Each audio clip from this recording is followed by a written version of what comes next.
Hey folks, Kevin here. Well, it's Tuesday, April 23rd, 2019. I'm over in the work area. I just turned off the fans. This is the area where we do all our seedlings, starting all our seedlings during the very earliest times of the spring.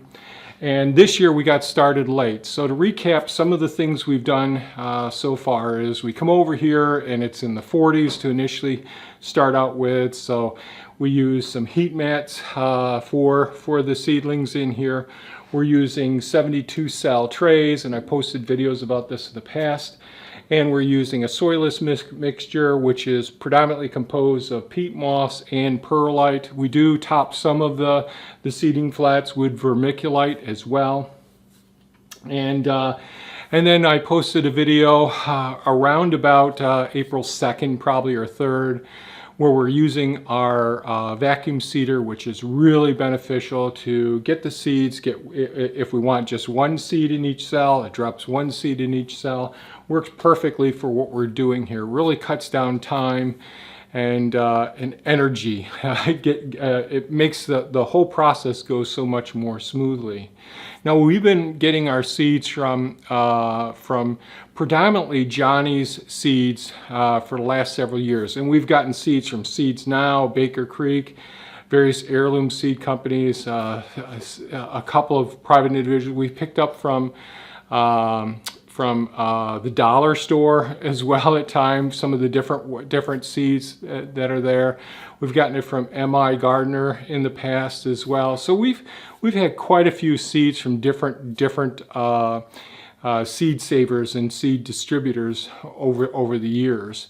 And up until this year, and I probably just posted a video about our western garden plot, which is being turned into a nursery for the next couple of years, where we're trying to grow out more of our perennials. But up until this season here, we've really had our west garden plot, our central garden plot, and our eastern garden plots to grow tremendous volumes of produce, aside from all our food forest stuff as well. So the produce that we've been growing, we have years worth of food to consume yet in freezer and dehydrated and canned in our root cellar as well. So we felt pretty comfortable really cutting back on our western garden system and really cutting back on the number of plants that we're going to be growing, so I have more time to do some of the construction work around here and get some of the other hugelkultur and our garden, our perennial and U-pick zones established, or at least make more progress in those areas as well. So as a result, we decided to expand. We've gotten some seeds from M.I. Gardner in the past. This year we decided to get a few more seeds at the same time, and we've had pretty darn good success in the past. Now, we save our own seeds as well, and this video is going to talk to you about some failures that we've had, and whenever we're failing, and again, my philosophy is we learn our best lessons from our fears, our pains, and our failures, and those things are just opportunities to learn more, as long as we step back and evaluate and look at what all the variables are, try to reduce it down to a couple of variables, and then make it the appropriate changes, and then go right back at it again. Get back on the horse. Let's get her done. Failure is no reason to stop. It's just one of the stepping stones to becoming more knowledgeable. So we've experienced some failures in our seed starting today at this season.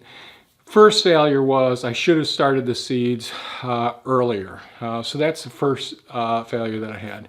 So I really should have started the red onions and the leeks about mid-March, second week to third week in March. I started them April 1st, along with many of our other seeds. And of course, I got real busy doing all the other things outside that had to be done at those times as well, so we could save many of our perennial plants from to be able to produce more of our perennial plants. So that took a higher priority since we have so much food stored. But the other failure we had was we had some failures from some from our own seeds that we've saved most recently. Our seeds that we saved in years gone by still have pretty darn good germination. But our seeds that we saved from last year, which I wasn't involved in, but Thea works full time, does all our cooking around here, all of our preserves, and does so many things. There's so much to do, and she has her own interests as well. And for some reason, the seeds that we saved from last season didn't do as well this season as far as germination goes. So none of this is about blame. It's all about learning through the process and putting a level of importance on each thing, each stage along the way, such as, you know, the whole starting the seeds need to be really consistent with it, using the same soilless mixture throughout the whole process, using the same seeding means, whatever way it is. We're using a vacuum seeder. The same soilless mixture, using the same containers, using the same watering system. So we use a dram watering wand with, at this phase, we're using a 1,000+ hole in the dram water nozzle that's interchangeable for the wands. And that really gives you a nice gentle mist. Now you got to be far enough away with the wand. You don't want to be right over it, especially it's more challenging indoors, so that's something. The lighting's a variable that we need to maintain consistently to evaluate how well different crops are. It's over 70 degrees in here, and I'm used to the colder temperatures, so I'm sweating a bit. And so watering, lighting, soilless mixture, the seeding, the time, and being very consistent with the whole process. So we did have some significant issues with germination with some of the plants. So let me unhook the camera from this tripod and I'll show you some of the spots. Okay, so down here I've got the snowball cauliflower. Those are from M.I. Gardner. Really good germination success. Trays are doing very, very well. The same thing with a couple of trays on the other side. Down here we have our Calabrese broccoli, also from M.I. Gardner. Really, really excellent. Here's where we start getting into some problems here. Our red onions from M.I. Gardner. Really poor germination here. A comparison, the same day, the same seeder, same soil, same lighting, same watering system. Our King Richard leeks from Johnny's seeds, really doing fantastic. They're really doing great. Our red cabbage from M.I. Gardner, very, very good. Great success here. Really, really nice. Our scarlet kale, doing excellent as well. Our calendula that we bought from another place, doing pretty well. Our San Marzan canning tomatoes did very, very well. There weren't as many seeds, that's why it doesn't look as well. Again, another red onion here. Our red onion bulbs that we got from Tractor Supply down at the bottom down there are doing extremely well. Our canning cucumbers, I believe those were from M.I. Gardner as well. They're doing very well. Some of our, and now when we get into some of the squash and the pumpkins, like our Kakai pumpkin, that was from 2014, I think. Not doing great. But there may have been humidity issues at storing them since that time. Our Blue Hubbard squash have about a 50% germination so far, but it hasn't been a full 2 weeks yet. Same thing with our Sweet Georgia squash as well. So we've got about 50% germination in both of those, which we saved from last season, but it unfortunately didn't work out as well as I would like it to have worked out. Our bell peppers, again, we're still less than 2 weeks in time, but not looking great there. Rosemary from M.I. Gardner, this has been just over 3 weeks. No germination there. Our bell peppers from this last year that we saved, very poor germination, still less than 2 weeks for that. Our long purple eggplants from M.I. Gardner, pretty poor germination. It's been over 3 weeks now for both of these. Our banana peppers that we saved from our own garden here, really poor germination. It's still less than 2 weeks for this. No, these ones were actually started 3 weeks ago, so it definitely is very poor germination. Our dulse basil, excellent germination. What is this one here?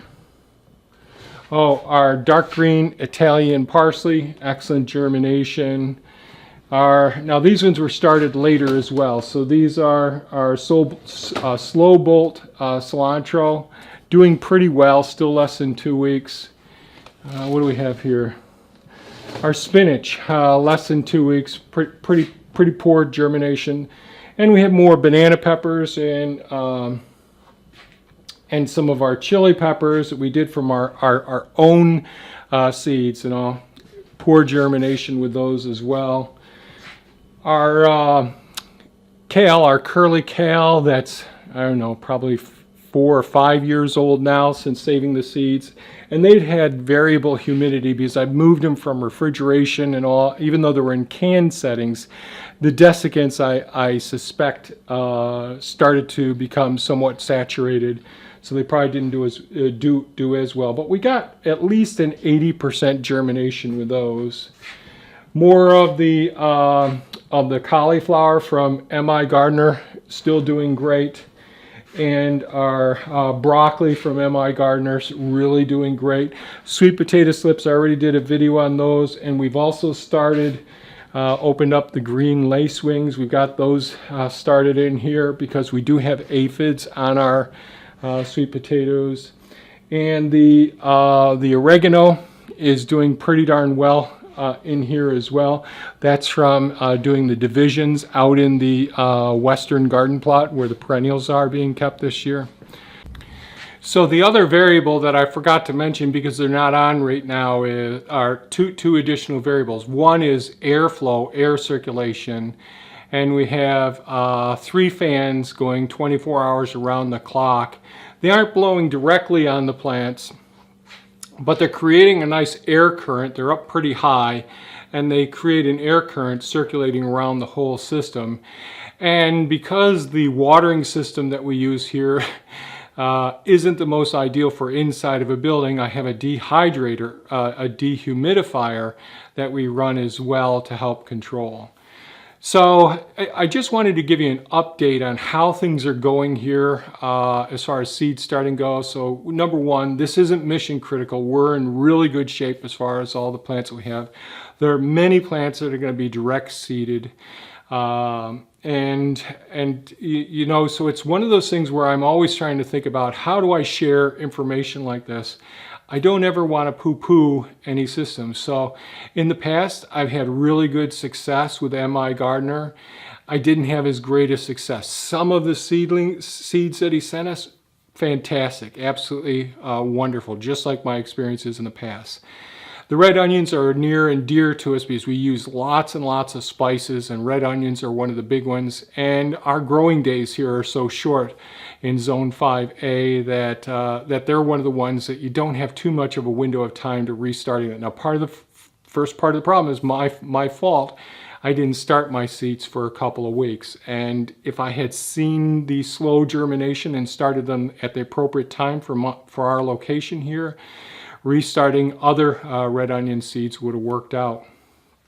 The rest of the seeds weren't nearly as important to me. You know, I'd like to have had a better result with our rosemary, but that's okay. And this isn't to poo-poo M.I. Gardner. M.I. Gardner, I think, has a good YouTube channel, and I really applaud them for doing a great job starting their own seed-saving company and all. I did reach out to him with an email. Wasn't impressed with the response. He certainly said I could contact their customer service to get a refund or get replacement seeds, and that wasn't my goal. I really wanted to. I always want to analyze the situations and settings and converse with the people, and I've had really good success with working with Johnny's. when I call up and speak with them, we try to go through the various troubleshooting, what could have gone wrong, if there's a difference between what their success was as far as germination goes. It's not about placing blame, it's about creating a valuable learning experience where both parties can learn from it as well.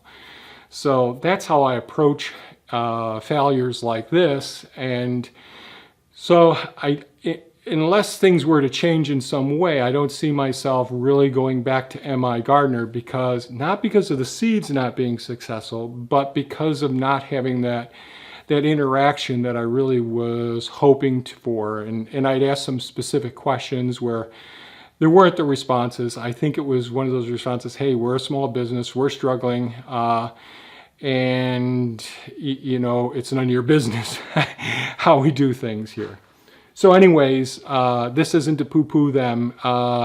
As you could see, there are many of the seeds that we saved ourselves that had equally as poor germination. So multiple failures, great learning opportunities. We always try to learn as much as we can from these little speed bumps along the way. And I always want to share with you what doesn't work and how I'm going about analyzing what variables there are, and if you think through here that I've missed a variable, by all means leave a comment. Or if you've had similar experiences, if you've started seeds and your preservation or process of drying your seeds, you had challenges along the way, leave a comment, because we can all learn from each other through these circumstances.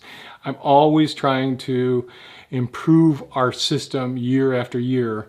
And again, this won't be done inside. Ultimately, we'll be out in the greenhouse eventually. But those days aren't here yet, and I can maximize our learning while here. So certainly the soilless mixture, the timing, the storage of the seeds, the lighting, the airflow, the watering system that you're using, the frequency, and certainly the size of the pores, and also the temperature of the water that you're using to water the plants as well. So if you found this video of value, please give us a thumbs up, share it with your friends, and by all means, folks, leave comments, ask questions. I enjoy those. We're busy now, but we'll get back to them eventually. Thanks so much for watching, folks, and have a great day. Bye-bye now.